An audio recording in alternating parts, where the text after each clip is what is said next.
Here are some other strategies beyond nutrition, because nutrition's one tool. It's maybe one of the main tools for detox, but there's so many other things actually that go into it. So sleep is actually non-negotiable when it comes to detox. Among all of the data around sleep promoting detox, one of the most compelling reasons to sleep 8 to 9 hours a night is because the brain detoxes much more efficiently while you're sleeping than during your waking hours. So there's data that people who sleep 8 to 9 hours actually have lower rates of dementia and Alzheimer's. We don't have medications to prevent Alzheimer's, nor do we have supplements, but we do have sleep. Exercise supports the microbiome, believe it or not. When you move your body and exercise, you end up having a healthier microbiome. And remember, the microbiome does detox for you. You also sweat when you exercise. You can also sweat using an infrared sauna for about 10 minutes a day if you are not heat sensitive. Now, this isn't always an option for those of us with MS who can't tolerate the increase in body temperature. And that's okay, because there's so many other tools. And then another tool for detox is reducing stress, building better coping skills, and building emotional resilience. Stress turns on autoimmunity. I think most of us with MS know that when we're stressed is when we get our flares. Maybe not that same day, but it could be a week or a month or a few months after. I think there's a really close relationship there. But again, when you manage stress better, you end up having a healthier microbiome. So you do more detox, hormones come back into balance, which balances the liver and everything else. So it all matters. And then, we talked about how the liver churns stuff out to get it out of the body, but actually a really foundational approach is, what about putting less stuff into our bodies, right? There are so many things that we can do to minimize what gets in through breathing, through touch, through eating. Those are the three main ways that toxins enter our bodies.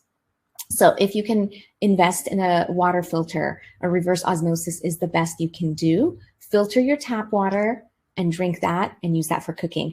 Do not use bottled water because it's sitting in plastic and there's microplastics floating around in there, and you really don't need that in your body. HEPA filters. Oh, that kind of doesn't look right. What I think I meant was HEPA air filter to filter the air in your home. We should use these definitely during wildfires, because when those particles get in, we actually cause inflammation in the body. So on our website, actually on truemedicinems.com, we have our favorite air filter on there. Avoiding plastics is another one, right? Getting glass or stainless steel. Eating organic to the extent possible. Eating less animal products. And when you do eat animal products, choose low fat, because a lot of toxins like to hang out in the fat. So when you eat that animal fat, you get the toxins in your fat. So it just transfers into you. Avoid eating large fish that have a lot of mercury in them. So, there's a website called seafoodwatch.org that can tell you what are the best sources and types of fish.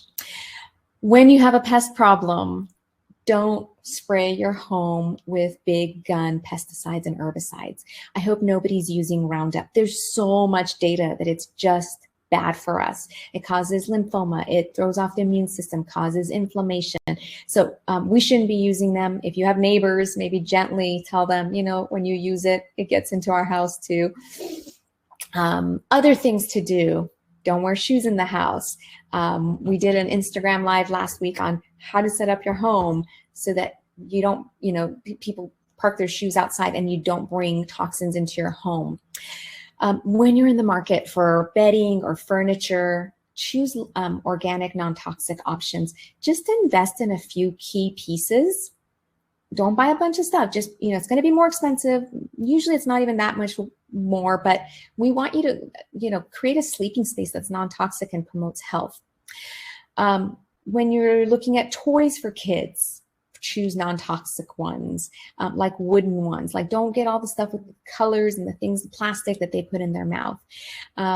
Furniture products, building materials, also go for non-toxic. And then for personal care products, there's so much that we put on our bodies. There's studies by the Environmental Working Group that the average woman steps out of the house with almost 300 chemical compounds on her body. I know that sounds shocking, but if you think about how many things are in your shampoo, conditioner, mascara, lipstick, deodorant, perfume, whatever you're using, it can easily get to 300.